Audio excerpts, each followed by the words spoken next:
Vamos relembrar um pouco o que a gente falou na aula passada.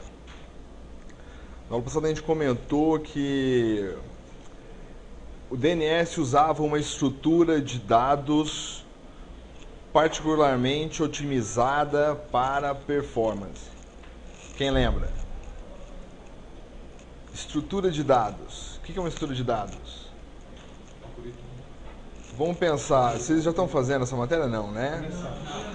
Mas já ouviram falar de lista? Pilha? Fila? Fila todo mundo conhece, né? Todo mundo conhece fila. Questão de lista encadeada, tá? E aí tem a questão da árvore. Lembram da árvore? Então, a estrutura de dados do DNS é baseada em estrutura de dados do tipo árvore. Então, a resolução segue o quê? Vai seguir a ramificação da árvore até chegar no servidor DNS da autoridade. Lembram disso? Então, a gente comentou ainda sobre alguns tipos de servidores DNS. Então, a gente tinha servidores DNS raiz. Então, tá lá na página rootservers.org. Então, aqui você vai clicando no mapa, vai interagindo, vai vendo quantos servidores tem em cada país e qual é a versão do servidor, o servidor L. Então, lembrem lá, o servidor L, mais de 140 espelhos espalhados, né? Então, aqui no Brasil, ó, o nosso TLD é o registro.br, tá? Então, se eu pedir para registrar um domínio, deixa eu ver aqui, ó.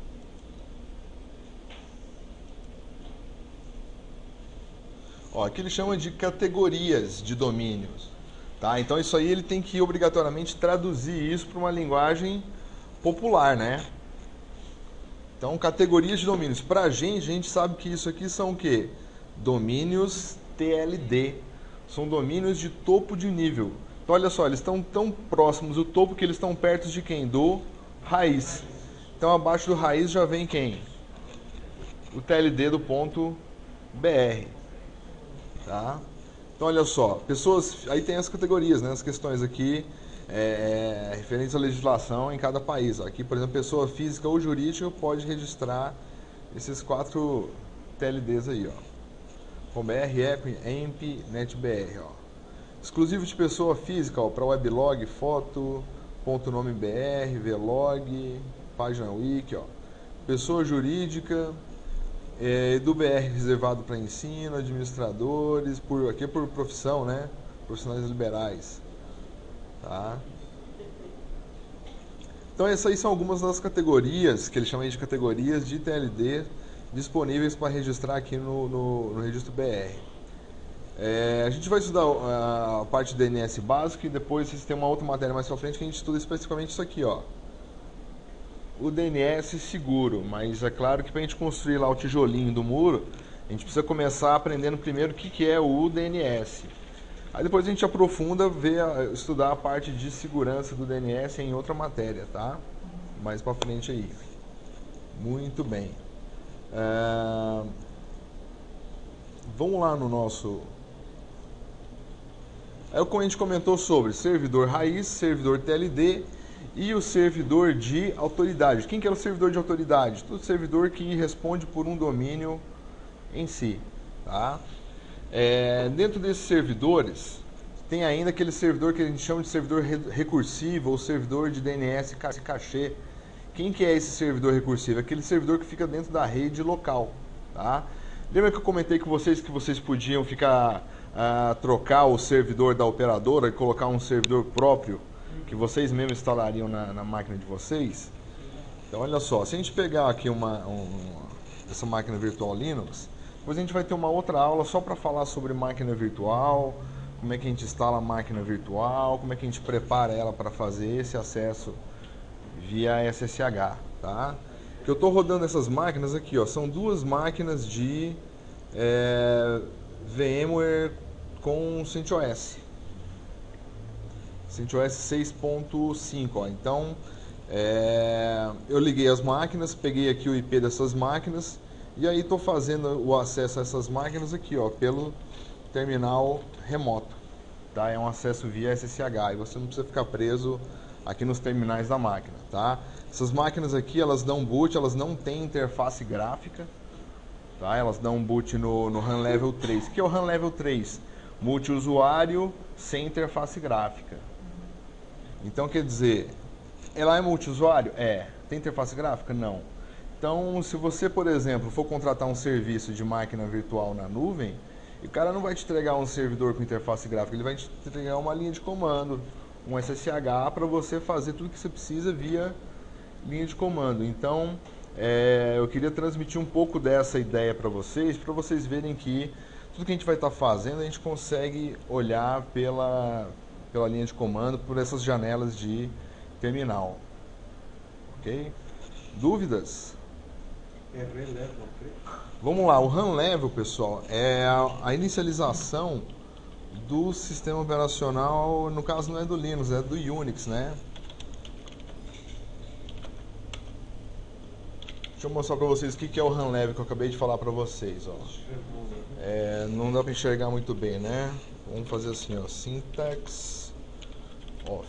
Opa, aí, ó. Legal, né? Vocês viram o que eu fiz? Eu falei para ele assim, ó, desliga a sintaxe. Se eu falar assim, ó, liga a sintaxe, ele vai fazer tudo colorido para eu ver onde é que eu tenho que mudar. E o que é comentário ele põe de azul. Aí eu falo para ele, não, meu filho, desliga a sintaxe que o povo não está enxergando.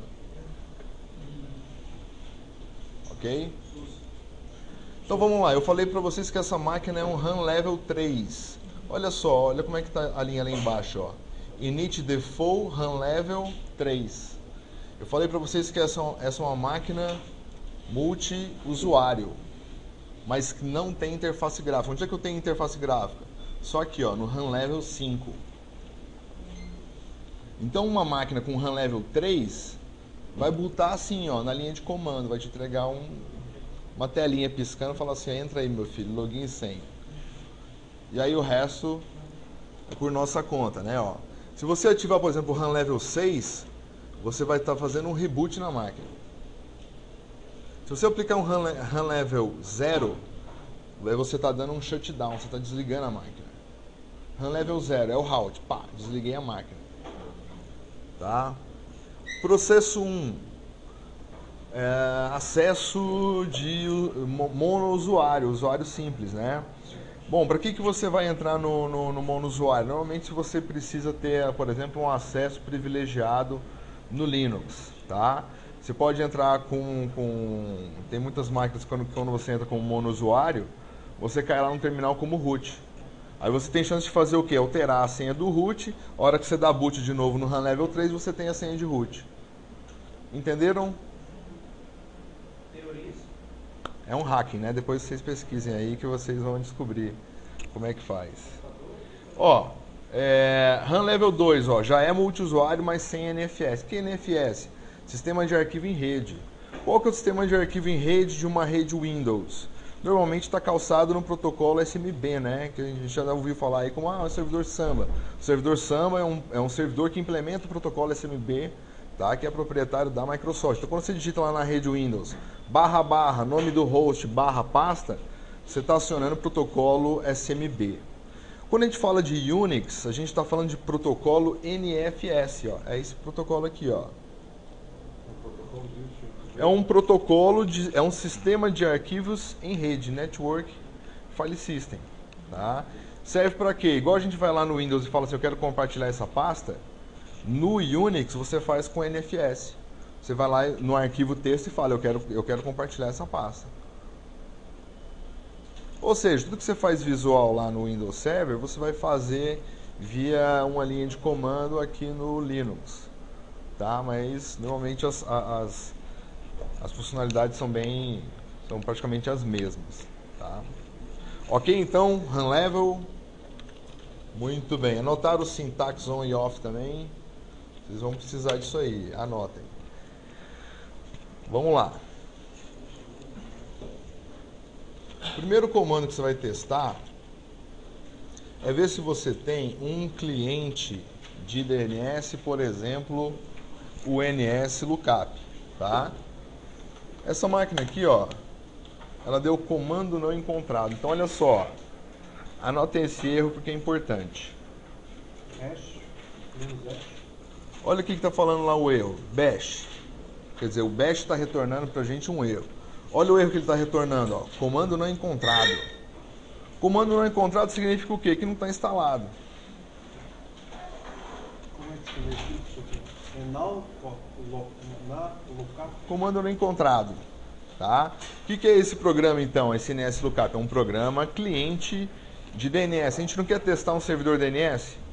Então, para a gente testar um servidor DNS, a gente tem que saber fazer o que no servidor DNS? Consulta. Preciso fazer uma consulta no servidor DNS, ele vai me dar uma resposta e a gente vai analisar essa resposta. Tá? Então, essa máquina não vem com o programa, não está sem o programa NS Lookup. Normalmente, nos servidores, se você for lá, mandei instalar tudo que tem na máquina, todos os pacotes, etc., ele vai instalar 4 GB de arquivo e vai ter esse comando lá já instalado. Tá? Mas, para uma máquina que, se a gente for pensar que a gente vai estar operando a nível de servidor e que normalmente vai te entregar só uma linha de comando, você não tem que estar preocupado com interface gráfica. Então, você tem que preocupar como é que você resolve aqui na linha de comando. Tá? Esse programa ele fica dentro de um pacote chamado utilitários do bind. O que é o bind, para começar? O bind é um servidor de DNS. Tá? Provavelmente é o mais antigo aí dos servidores DNS que já estão em operação. É o servidor que a gente usa para fazer nossos testes aqui. Tanto de servidor cachê DNS, servidor recursivo, tá? Quanto servidor de autoridade, que seria a gente registrar um nome, um domínio, né, e seus respectivos hosts lá dentro do nosso servidor de autoridade. Tá? Então a gente vai instalar aqui de cara 2 programas. A gente vai instalar um programa chamado Bind, que é o servidor DNS, e vamos instalar também os programas utilitários do Bind. É onde a gente vai encontrar o NS Lookup. Então vamos fazer lá. Programa instalador do CentOS. Então lá no Debian a gente usava apt-get ou aptitude espaço install e o nome do pacote. Aqui a gente faz i1 espaço install e o nome do pacote. A gente vai instalar o bind e o bind-utils. Ok? Gente, o comando você não precisa anotar não, o importante é anotar o erro. Sabe por quê? Porque o erro vai acontecer com vocês, se vocês tiverem onde consultar o erro, é mais fácil. O comando tem uns montes na internet. Agora, a explicação do erro, essa aí você não consegue fácil. Então, vocês anotam a explicação do erro. O erro e a explicação, né? Ó. E o install bind é o servidor e o bind utils os utilitários. Vamos ver se ele encontra os pacotes. Essa operação, pessoal, i1, ela está indo online lá na internet, especificamente nesses servidores aqui, para buscar os pacotes. Então quer dizer o seguinte, eu preciso ter internet para usar o i1? Sim. Eu não tenho internet. Aí você faça aquela instalação full, 2 DVD, 8 GB, completo com todos os pacotes, você não vai ter internet. Tá? Se tem internet, pronto, você instala só o que você precisa. Tá? Muito bem, se eu rodar o NS Lookup agora, opa, funcionou sim ou não? Só retornou uma shell ali, né? Então vamos lá. Ó. Junto com essa ferramenta, e também a ferramenta dig. Olha só o que a ferramenta dig me retorna de cara. A lista, rodei a ferramenta dig sem nada. Ele já me fala o seguinte, olha, aqui estão os servidores de autoridade raiz. Pois não? É mesmo, né? Vamos fazer isso.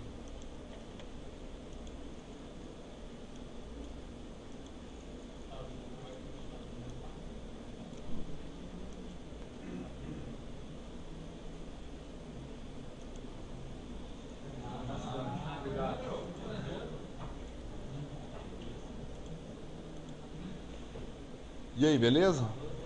Tranquilo? Vocês têm que avisar, né? Estão lembrados? Muito bem. Então, olha só. Comando dig sem nenhum parâmetro, ele já me retorna a lista de todos... vamos ver, ó. Do A até o M. Tá aí os 13, né? Os 13 servidores raiz e aí já os IPs dele. Lembra que eu comentei com vocês que o servidor DNS, ele já tem que vir com essa cola. Senão fica aquela história do ovo e galinha, né? Por onde que ele começa a fazer a resolução de nomes? Não, ele tem uma cola. Ele já sabe quem são os 13 IPs dos 13 servidores DNS já para fazer essa busca inicial, tá? Muito bem, então essa máquina aqui, vamos ver aqui como é que ela está rodando. Esse comando, pessoal, ele faz o seguinte, ó, netstat, status da rede. Eu quero saber o status da rede. No status da rede eu quero que ele me responda o seguinte, olha, traz para mim todas as conexões wide all, todas as conexões que forem UDP. Então olha só, eu quero saber se o servidor DNS está executando ou não. Eu falei para vocês que o servidor DNS roda em que protocolo e em que porta? Quem lembra? UDP, legal, né? E o número de porta do DNS, quem lembra? Quem anotou? Cadê o caderno, moçada? Quem falou? 53, exatamente. Então bacana, ó. Então o DP 53, eu não quero que ele faça resolução de nomes, esse N é do Not Resolve Names. E quero que as portas que estão em modo Listen, ou modo de escuta. Então olha só, a única coisa que está aberta aí é o meu cliente DHCP. Tá? Fiz a instalação do bind, como é que eu faço para iniciar o bind? Eu faço assim, ó, service named start. Então na primeira execução ele vai gerar uma chave, ó, de randomicidade. Olha só o que mudou no netstat da execução anterior para essa. Ó. O comando é o mesmo, AUNL, ó, AUNL. Ele aumentou isso aqui, ó. Fiz o service named start, ele demorou para gerar a chave. Por que ele demorou para gerar a chave? Porque ele precisa de eventos no sistema para poder melhorar a entropia do número randômico. Então, se eu estou fazendo muita digitação, muito uso de mouse, ele gera essa chave mais rápido, porque ele tem mais dados aleatórios para ele computar na chave e gerar essa chave. Se eu deixo por conta dele, ele vai ter que usar outras variáveis, ele vai ter que usar o tempo, por exemplo, que está passando lá, os segundos, para poder gerar essa entropia no sistema. Então olha só, está funcionando então, está ouvindo no IP 127.001, porta 53 UDP. O que é o IP 127.001? Como é que é o nome dele? É o endereço de loopback e o nome da interface a gente chama ela de localhost. Tá? Então aqui no Linux é a interface LO. Então tá aí a interface LO. Então quer dizer o seguinte, esse endereço de comunicação local. Se eu tenho um servidor que está funcionando somente no 127.001, quer dizer o quê? Que ele vai receitar conexões vindas de outras máquinas da rede? Não, ele só vai aceitar conexões de quem? Que também tenham origem no localhost. Tá? Então nosso endereço aí de loopback, tá? Então sempre vai ser usado nesse tipo de comunicação. Eu tenho um processo cliente e um processo servidor. Os dois estão na mesma máquina. Então significa que eles vão comunicar pela interface de loopback ou interface de localhost, tá? Pelo endereço 127.001. Entenderam? Então vamos fazer um teste aqui agora. Vamos fazer assim, ó. Vamos alterar. Deixa eu instalar o VIM primeiro.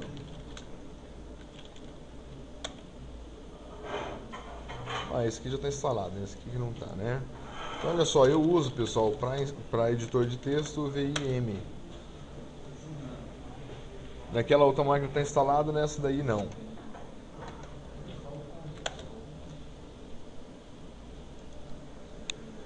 Então eu vou fazer uma alteração aqui agora. Ó. Então quer dizer que se eu fizer assim, ó, nslookup menos, não precisa fazer o menos, né? Vamos colocar menos 27.0.0.1. A consulta que eu mandar aqui agora ela vai chegar nessa mesma máquina. Deixa eu duplicar a seção aqui, ó, pra gente olhar melhor.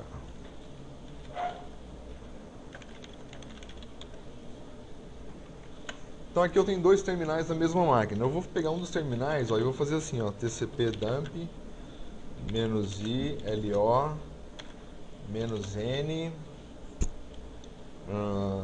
UDP.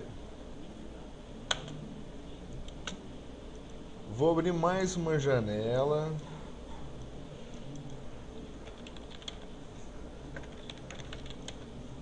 Vou fazer TCP dump -i eth0 -n, para não resolver nomes.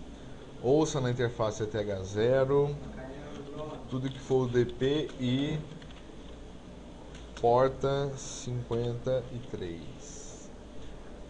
Bom, estou rodando duas instâncias de TCP dump. O que é o TCP dump? TCP dump é um sniffer de rede. Eu estou basicamente fazendo o quê? Capturando pacotes na rede. Aqui eu falei para ele o seguinte: olha, eu quero que você faça captura de pacotes na interface eth0. Não quero que você resolva nomes. Quero que você capture tudo que for UDP e que esteja na porta, passando pela porta origem ou destino 53. Aqui eu fui mais simples, ó. Interface LO, ou seja, eu quero só o que estiver passando no 127.0.0.1. Não quero resolver nomes e quero consultar só pacotes UDP. Poderia colocar o end 53 aqui sem problema, tá? Vamos lá, ó. Como é que a gente falou que ia ser uma resolução de nomes lá, ó? Foi rápido? Vamos ver como é que aconteceu isso aqui na nossa rede, ó. Olha o que aconteceu na LO. Eu mandei um pacote para o servidor no localhost. Ele recebeu a perguntinha, ó. Quem é o IP que está associado a esse nome? Um tempo depois, ó. Tá vendo, ó? Um tempo depois ele me respondeu, ó. Só tá aí seus IPs que você pediu. Beleza. Enquanto ele me deu essa resposta, essa aqui é o que saiu pela ETH0. Olha o tanto de trabalho que ele teve para conseguir resolver só um nome. Vamos ver, ó. Primeira pergunta que ele mandou foi para esse IP aqui, ó. 198.41.04. Quem é esse IP? Quem é esse IP? O que vocês acham?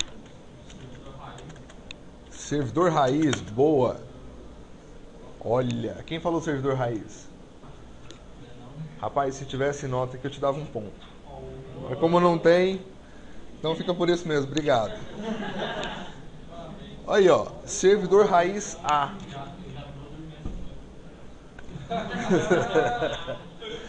Olha aí, moçada, servidor raiz A.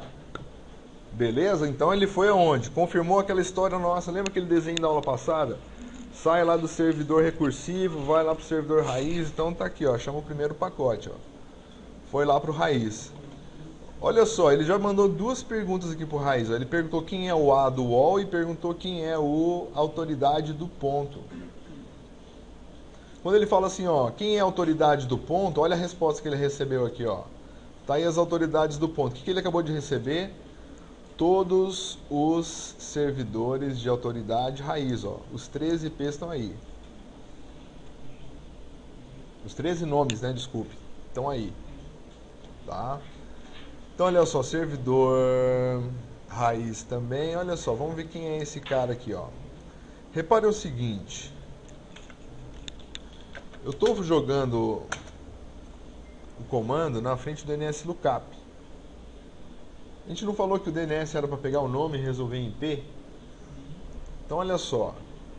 A primeira coisa que vocês têm que lembrar é que antes disso ele é um IP. E por vezes esse IP possui um DNS reverso. Então, essa consulta que eu estou fazendo aqui, ó, é um DNS reverso. Eu quero saber se alguém registrou o contrário.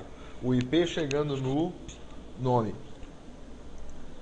Vamos lá, a próxima consulta, 200.219, vamos ver quem que é esse. Olha só, FDNS-BR. E sei quem é o servidor agora. Esse aí já é o servidor TLD. Então lembra do desenho? Primeiro eu vou lá no servidor ponto, servidor raiz.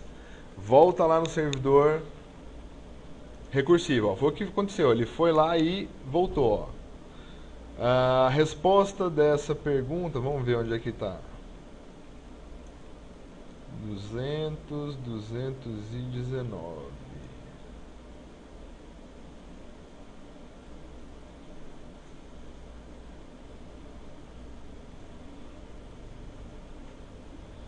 Então lembra isso também, né?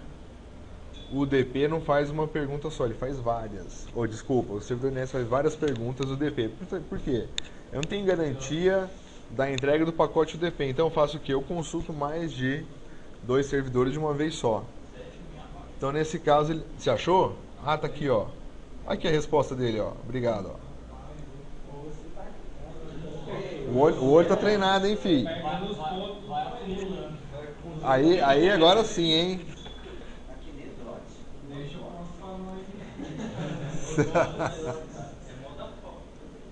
Vamos ver esse outro aqui, ó. 20147. LS Lookup. Olha só. Esse aí já é o servidor de autoridade do UOL. E aí sim, ó, lá da autoridade que a gente extraiu o IP, ó. Estão vendo, ó? Então lembra que é só a autoridade que sabe o IP? O resto são só o quê? São só apontamentos para chegar na próxima autoridade. Então lembra que o caminho que a árvore vai percorrer é esse. Começa do raiz, vai percorrendo cada trecho do caminho, procurando qual que é a próxima autoridade da árvore.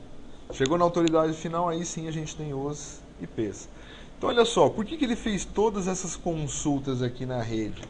Porque eu fiz uma consulta para o meu servidor DNS que eu acabei de instalar. Então quer dizer que o cachê dele está zerado, está vazio. Então ele já teve que fazer as perguntas todas, tá, de DNS, de raiz, TLD e autoridade, justamente para ele já ter essa informação no cachê. Bom, agora ele já guardou essa informação. Se eu pedir para resolver a mesma coisa agora, ó,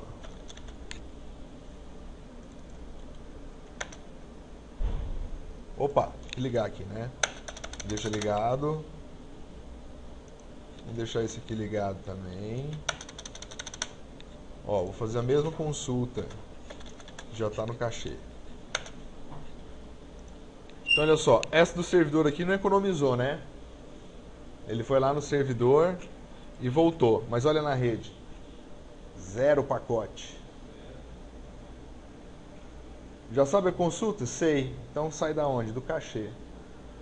Tá vendo? Vocês achavam que eu tava mentindo, né? Aquele negócio de cachê e tal. Falei, nossa, o professor tá explicando esse negócio aí. Sei não, hein? Pois é, ó. Isso aí, tá vendo? Como é que eu sei que é 0? É porque ele não mostrou nenhum pacote. E aqui ele mostrou 2, ó.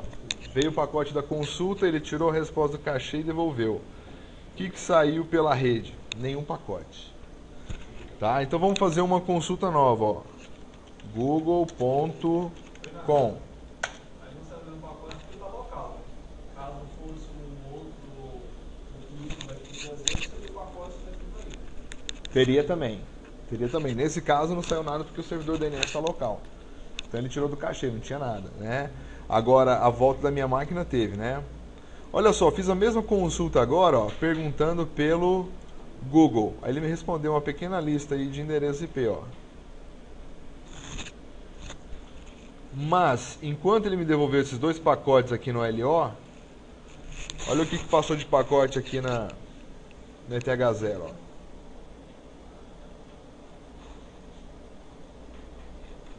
Esse aqui também, hein? DNS raiz, olha aí, ó. Resposta de DNS raiz de novo. Aí o DNS aqui, ó, que é a chave de segurança. Foi trocado também. E Internet Software Consortium. Olha só, várias consultas para chegar aqui também, hein?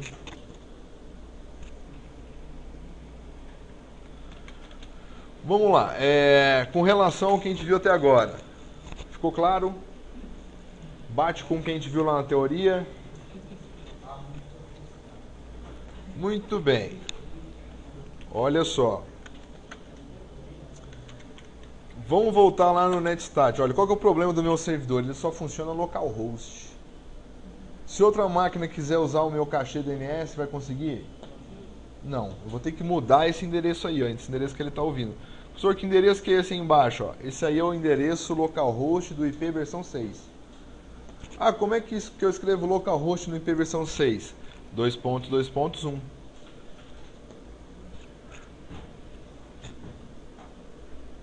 Ok? Porque o zero é nulo, né, professor? Exatamente. Vamos lá então. Ó.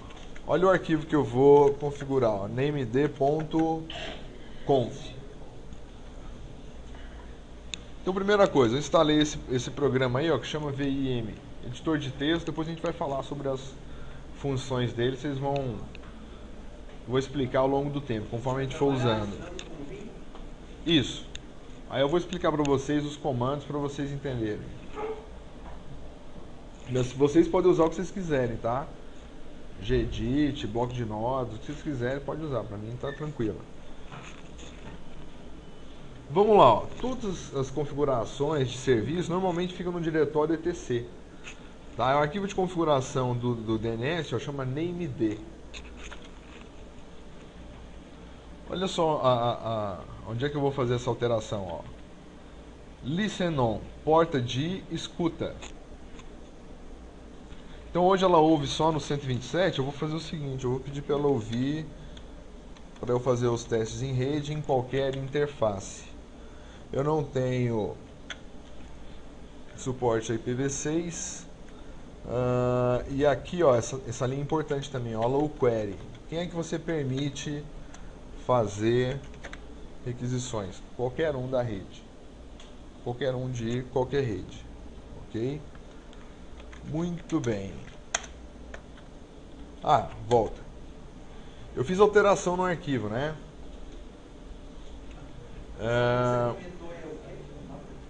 Isso aqui é do IP versão 6.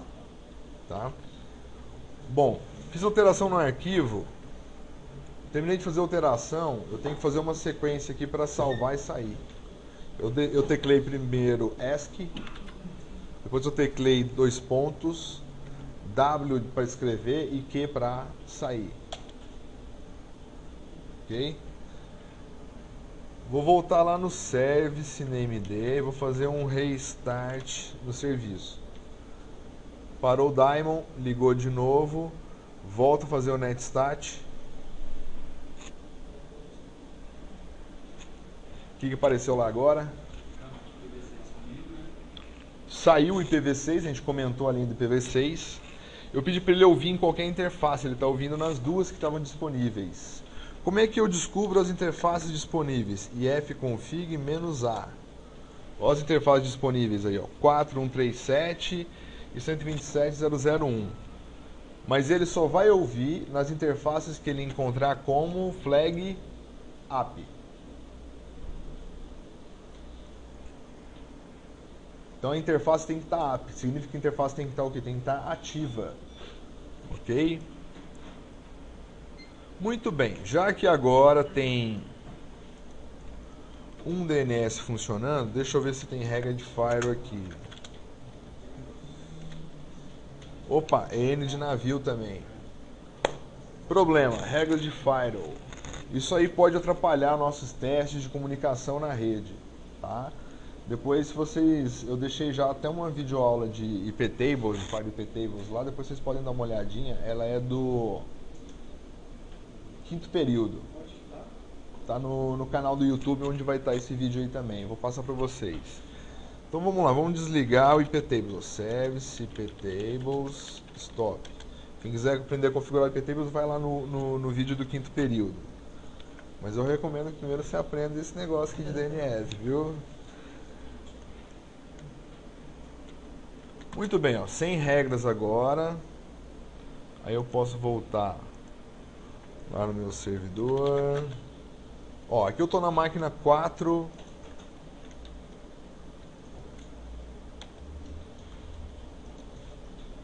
106, vou mandar consultas para 4137.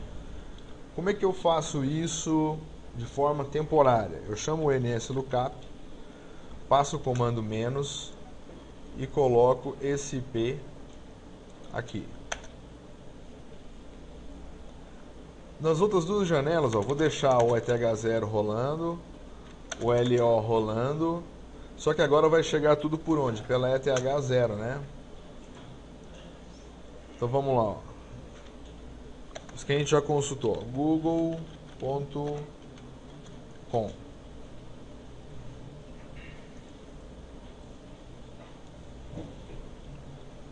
Ó, refez a consulta, hein? E aí entregou a resposta lá no 4206. Então aqui, ó, o que a gente consegue enxergar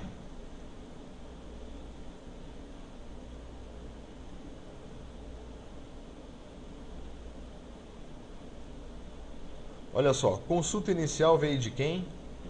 Do 4106. Quem que é o 4106? Essa máquina aqui, ó. É a máquina cliente. É a máquina que originou a consulta. Então eu comentei com vocês que a consulta sempre vem do cliente. É sempre o cliente que faz, que dá o início na comunicação. Então olha só, não tinha nenhum pacote rolando, aí sim a máquina cliente fez um pedido, ó.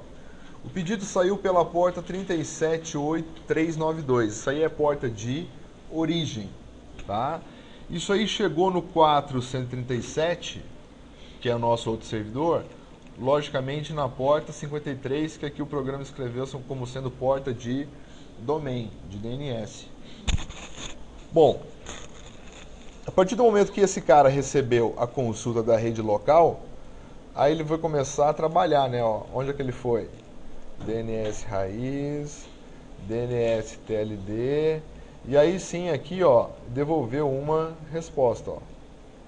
Ah, isso aqui já é de outra consulta, né? Onde é que tá? 406. Vamos ver o 406 onde está aqui.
Rapaz, achei aqui, ó.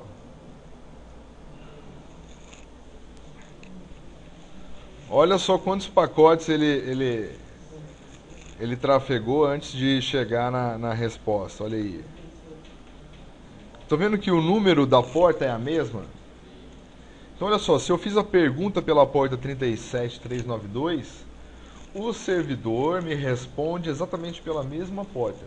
É assim que você identifica que aquela resposta faz parte dessa pergunta, pelo número de porta. Na verdade é uma tupla, né? IP e porta do cliente mais IP e porta do servidor. Ó, então ficou bem no final da comunicação mesmo, ó. É, foi muita coisa, né? Legal. Então repara, ó, foi o primeiro pacote da comunicação, 406, trocou um monte de dados e a resposta foi a última. Olha o número da porta, 37392. E a primeira consulta aqui, ó. Opa. 37392.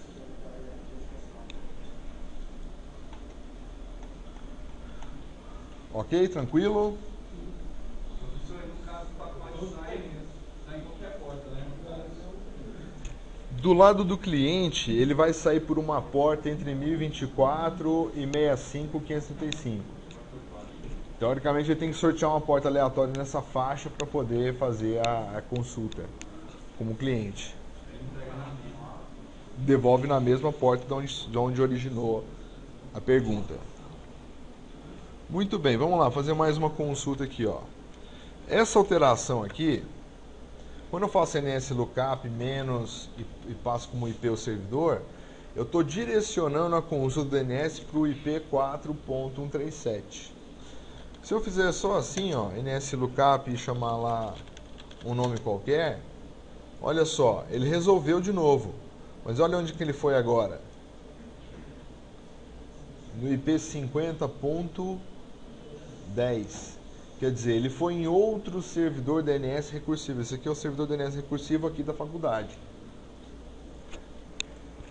Para eu fazer essa alteração de servidor de forma permanente, eu faço com esse arquivo aqui, ó, etcresolve.conf. Recebi o da faculdade e posso daí, como experimento, colocar esse outro, né? Que é o 4, onde é que está? 137. Vamos fazer o teste? Eu posso mudar aqui, ó, entrei no editor de texto e fazer alteração, ou eu posso fazer um outro negócio, eu posso fazer assim, ó. Eu vou imprimir uma string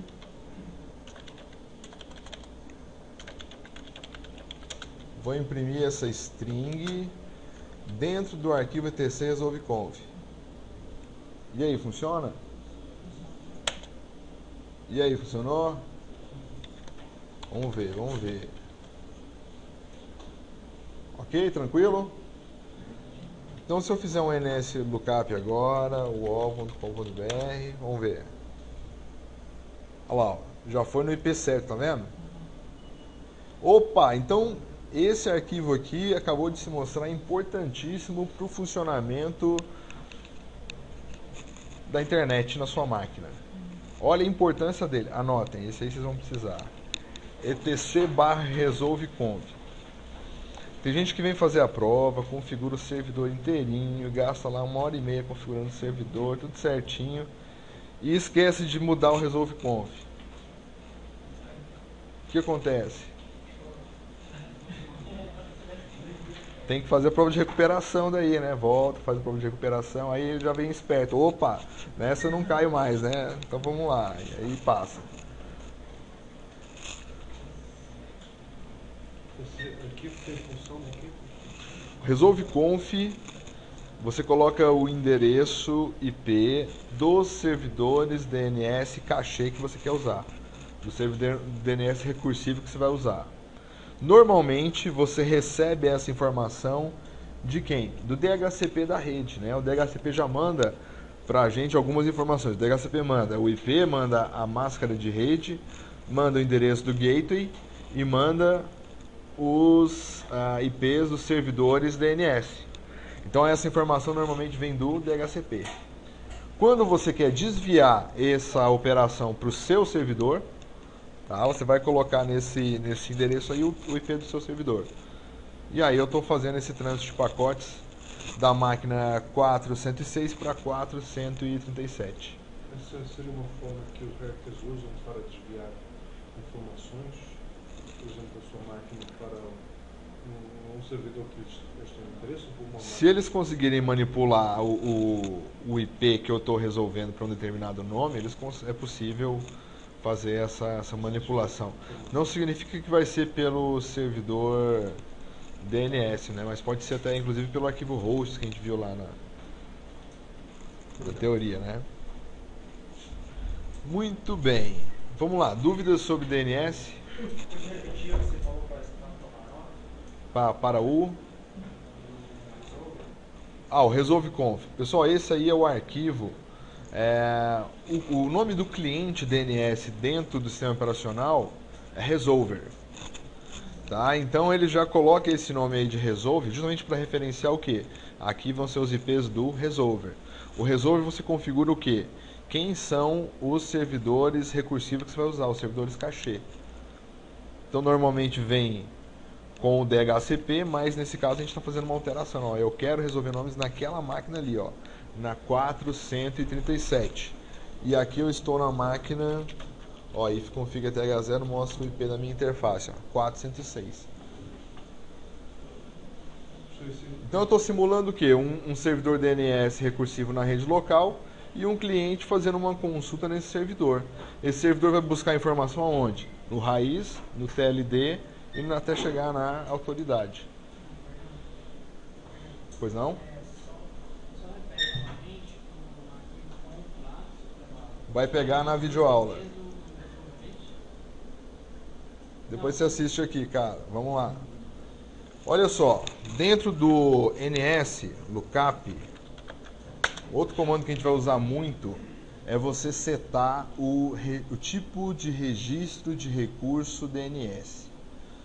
Toda vez que a gente fala assim, eu quero resolver um nome em um endereço IP, a gente está falando de um registro do tipo A.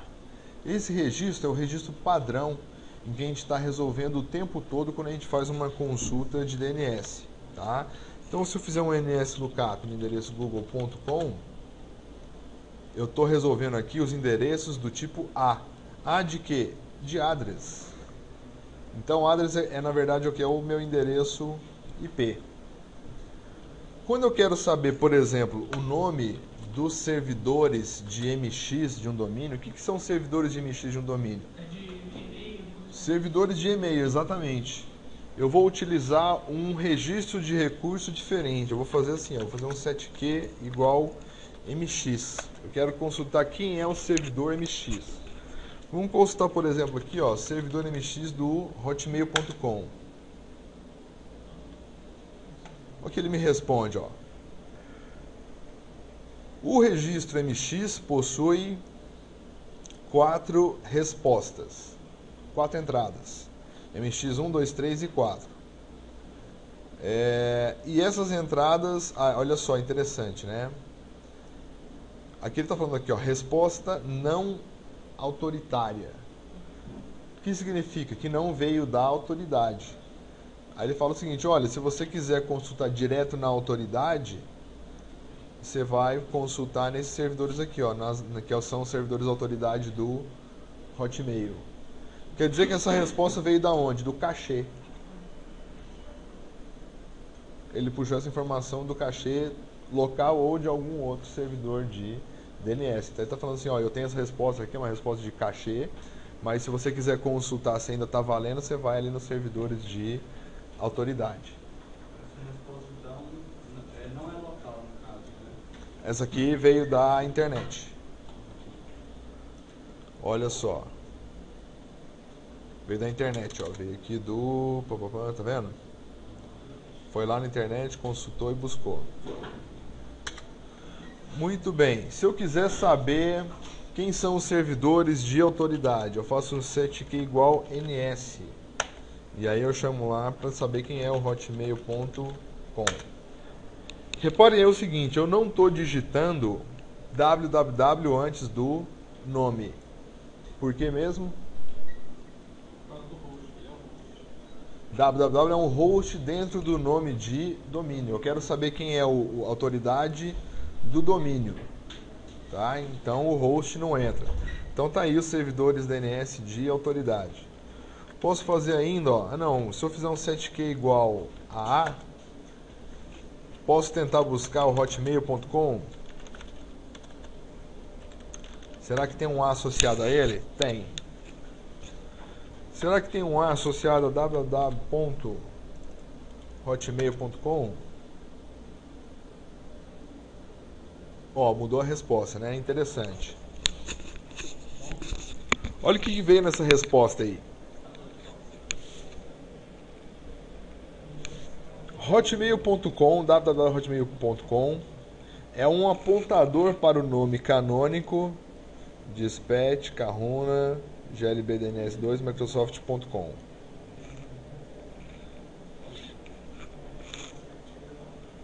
Tá aí então o nome real da máquina e o IP.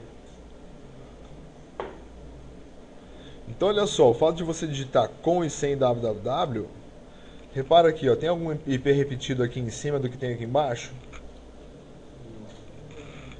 Esse nome aqui, ó, dispatch, tem cara de ser algo tipo assim, olha, eu vou receber a sua conexão e vou, se eu não souber responder, eu redireciono você para o próximo servidor, e aí você cai em um desses servidores aqui de cima.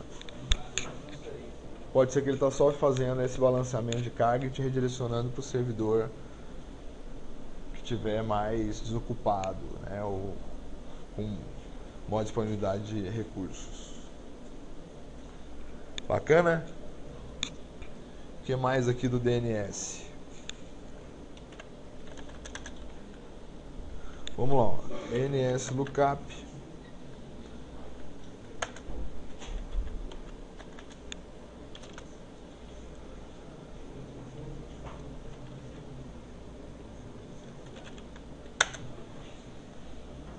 Setkey igual a TXT. Alguns domínios incluem lá uma extensão de TXT com alguma descrição sobre o domínio ou coisa parecida. Nem todos os domínios trazem lá um registro de recursos do tipo TXT, né? Vamos consultar aqui, ó. O TXT do Google, olha o que ele traz. Sender Policy Framework 1. Isso aqui é um framework de segurança no envio de e-mails. Com qual objetivo? O objetivo de reduzir a quantidade de spam, tá? E mensagens não solicitadas. Tá? Então a gente viu, ó, os registros de recurso: NS, MX, A, CNAME, que é aquele apontamento de nome canônico, TXT, o que mais? Faltou um importante, né, que é o SOA. Setkey igual a SOA. O que é o SOA? Início de autoridade, Start of Authority. Então, nesse registro de autoridade é onde eu vou saber, por exemplo, de quanto em quanto tempo esse servidor vai comunicar com o primário e o secundário. Então, vamos chamar o mesmo que a gente já estava chamando, ó. Olha só, quem me deu a resposta foi o NS1. O e-mail do administrador é msnhst@microsoft.com. Professor, não estou vendo um arroba aí. É porque a convenção é assim mesmo. Tá? Porque o arroba a gente vai ver depois, mais para frente, que tem um significado especial dentro do arquivo de configuração. Ele tem um número serial. Como é que eu leio esse número serial? Ano, mês, dia, número da alteração no dia. Então ele sofreu uma atualização na data de ontem. Olha só o tempo de refresh dele. O que é o tempo de refresh? A cada 1800 segundos ele vai comunicar com o servidor master para saber se ele precisa receber alguma atualização de informação. Cada meia hora ele vai lá e verifica se tem novidade. Será que ele altera em toda a frequência sempre vai colocar meia hora? A gente vai ver que no caso das notificações automáticas, quando o master inclui, ele já manda a notificação para o slave. Então isso aí já resolve esse problema também. Tá? Isso aqui é mais um legado do DNS.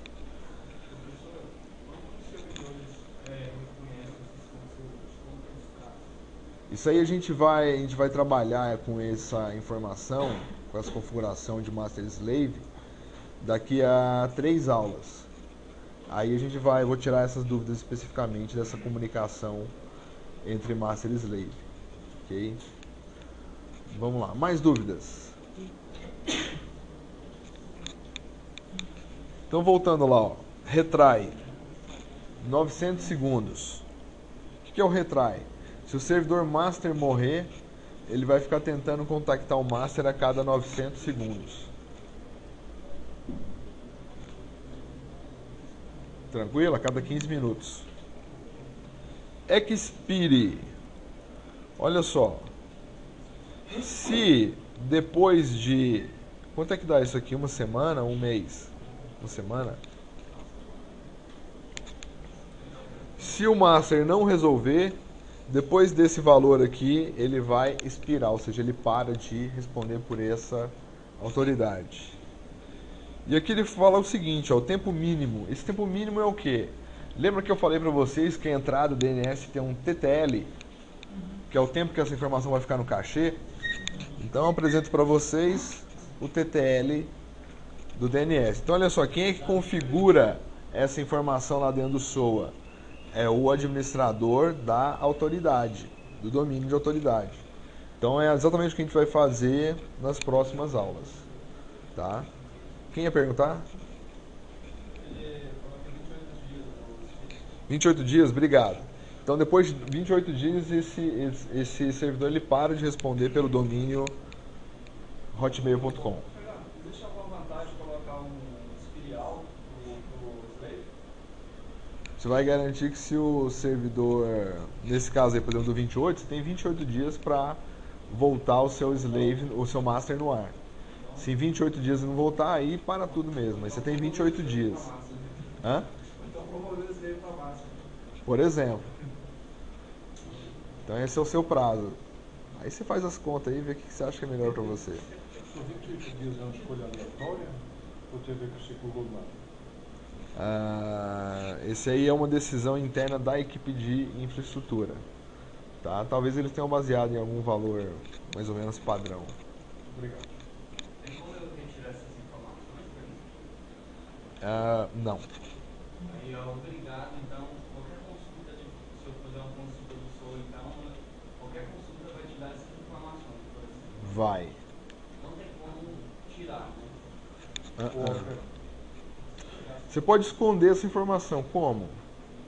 Você pode anonimizar essa informação. Você coloca, você paga alguém para assumir a identidade desse negócio, né? Um provedor de serviço, etc. E aí não vai aparecer nada disso aí. É o cara lá que toma conta, aparece o nome da empresa dele, dos servidores dele que vão fazer a dinâmica. Aí você compra o serviço de um terceiro, né? Bom, então até sobre essa questão aí das informações que estão no SOA, é que existe o RUIS, né? Conhece o RUIS? Não. Então esse aqui é o RUIS do Registro BR, né? Então, quando eu quiser saber informação sobre quem é o contato desse domínio, olha só. O RUIS me retorna nome do domínio, titular, CNPJ, contato da entidade, quem são os IDs administrativos, os servidores DNS. Opa, então complemento com o que ele acabou de perguntar lá, ó. A informação do DNS, ela expõe alguns dados sensíveis aí sobre a sua empresa, etc. Então a pergunta dele é a mesma. Tem como esconder nesse caso aí também? Você contrata o serviço de terceiro, vai aparecer os nomes do terceiro aí e o seu nome está escondido, né? Anonimizado ou algo assim. O alto em 11 Não, tem que ter mais, né?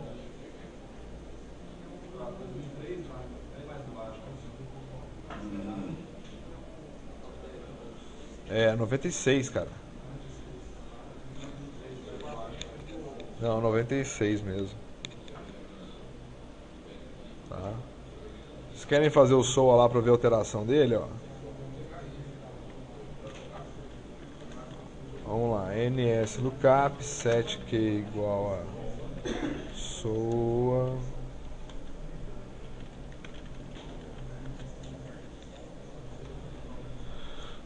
Olha lá, ó, 2014 09, irmão, esse cara não tá seguindo uma anotação específica não, ele tá incrementando, De 2014, tá incrementando do jeito dele lá. sexta.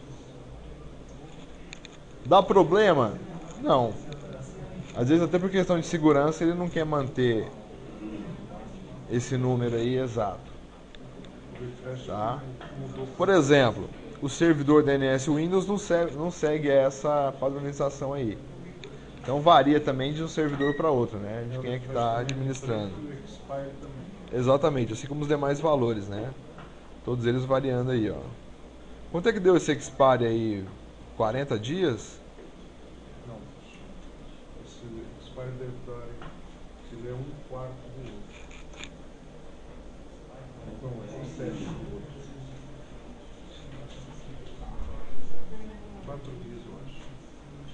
A outra maior, é verdade. O outro é 2 milhões e 100 mil.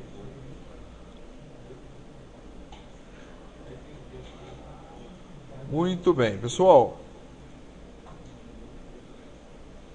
O que a gente vai fazer agora? A próxima aula nossa é na quinta-feira. Quinta-feira